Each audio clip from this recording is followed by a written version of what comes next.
the American Cancer Society, they recommend that women at the age of 40 and older, they should have a mammogram done every year. And I listen to quite a few women that they refuse to do mammograms because they feel that mammograms are going to cause cancer with the radiation. But you know, mammograms are not perfect, but that's the only tool we have. And you have to, millions of women are surviving breast cancer simply because they did their mammograms early. Because you see, the mammogram is able to detect that tiny little area in the breast. They call it in situ, and it simply means that it hasn't gone anywhere, it's just right there. And you wouldn't be able to feel that if you did a breast exam.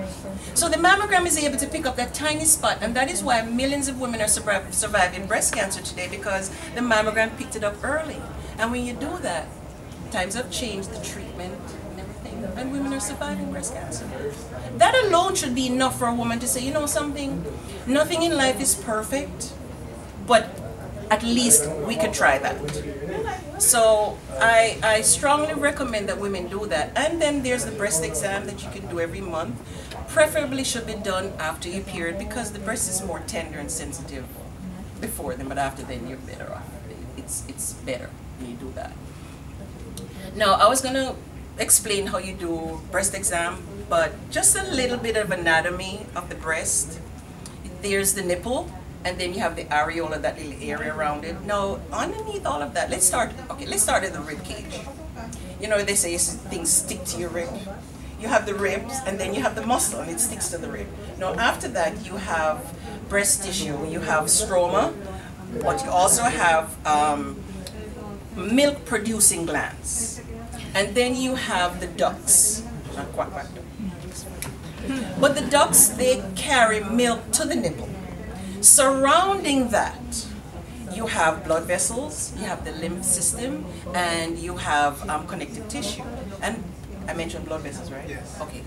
So that's the anatomy of the breast, basically. Now, when you say lymph, lymph is really a clear liquid. It's almost like parallel to the circulatory system, where you have blood running through veins, you have lymph running through little tiny tubes like veins. But they carry this clear liquid called lymph. And it's made up of immune cells. And the immune system is what you need to protect your body. It's like having a very good army, a strong army. The stronger your army, the more you can protect yourself from diseases, right? So the whole idea, you have to eat healthy foods, rich in antioxidants. It really protects you from getting diseases. I won't guarantee 100%, but at least try something, you know? Because when I'm just going back a little bit to risk factors. Risk factors doesn't necessarily mean you're going to get something. Because remember, you might have people in your family, your mom might have died from breast cancer, your sister did. Doesn't necessarily mean you're going to get it, because it's happened. But these are risk factors. It's a risk when you drive your car. Doesn't mean you're going to be in an accident, but it's a risk, but you do it anyway, right? So, so I was talking for a moment. So the lymph system, that is why, okay, I'm going to demonstrate. I'm not going to take off my clothes, but when you're doing a breast exam, may I sit? Or need to stand? You need to stand. I need to stand. Okay, so if you're lying down, whichever breast you're going to examine, the same breast you're going to examine, the same side, you put your hand back here, you lay down. Because when you lay back, the breast tissue is more evenly distributed, and therefore you can easily feel. Okay, so you don't want to do it every month, but you know, you're in the shower, it's your body, right? So you stand in the mirror, put your hands on your hip, you know, this is fancy, right? And you press on your hip, press down on your hip, and then you just look in the mirror. By the way, if you have one of those, I call them Curious George, Nosy Parker partners that like to fiddle around, if they get to know your breast, because I've had friends who's told me that their spouse found the lump in the breast. So bear that in mind. That's just a little FYI. You know, on the radio they said that most of the women that find lumps on their breast are from their partners. At least I heard it on the radio. Yeah. Curious Georges, yes. So you have the breast, right? And you might squeeze the nipple just a little bit to see if any fluid comes from it. Don't get bent out of shape, because sometimes you might have what you call cystic breasts. You have breasts that have cysts, and sometimes they can drain. And it's benign. Benign meaning it's not bad, right? So you squeeze the nipple, but normally you shouldn't have anything coming from the nipple.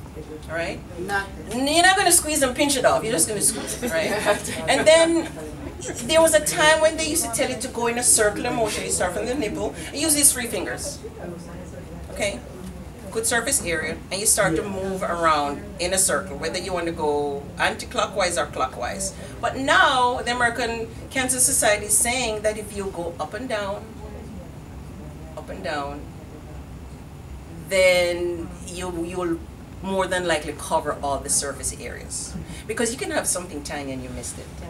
And the mammograms do sometimes. It happens. Like I said, it's not perfect science. Okay. Now, the reason we're talking about the lymph nodes, because you know, whenever a woman is diagnosed with breast cancer, you want to know was the lymph nodes involved. And really having it in the lymph nodes also doesn't necessarily mean that the cancer is going to spread and all that, but that is usually one mode, because like I said, the lymph system carries, it also carries some waste product too from the body. It carries all the fluids, but also waste products. So the lymph system is set up like this. You have the lymph nodes, and lymph nodes are tiny little bean-like nodes. That's how they look, right? And it comes this way, around the breast, and it comes up this way. And then it goes to your armpit. I'm not going to use fancy term axilla, we're just going to say armpit. Then it comes up to the clavicle.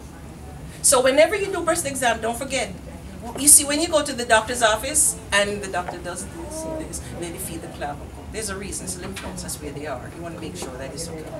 And so you feel under the arm, and you go like this, you hang the arm down. So you can really get under the armpits to make sure you're not feeling anything. And you go below the clavicle and above the clavicle. That's how you check it. Pretty much. Okay. Now, remember, like I said, risk factors doesn't necessarily mean you're going to get breast cancer. You could have it in your family, doesn't mean that you're going to get it, okay? And remember, one thing we all have here in common is that we have the gift of life. And we should take advantage, and I don't know how religious anyone here is, but I always say we should always give thanks for life. We're here. Tomorrow is promised to no one. So we make today, what? The best day of our lives. Yes. Very best day of our lives. Amen. Yes. It's never too late to take care of yourself. Let my family take care of your family. 866 Goldson.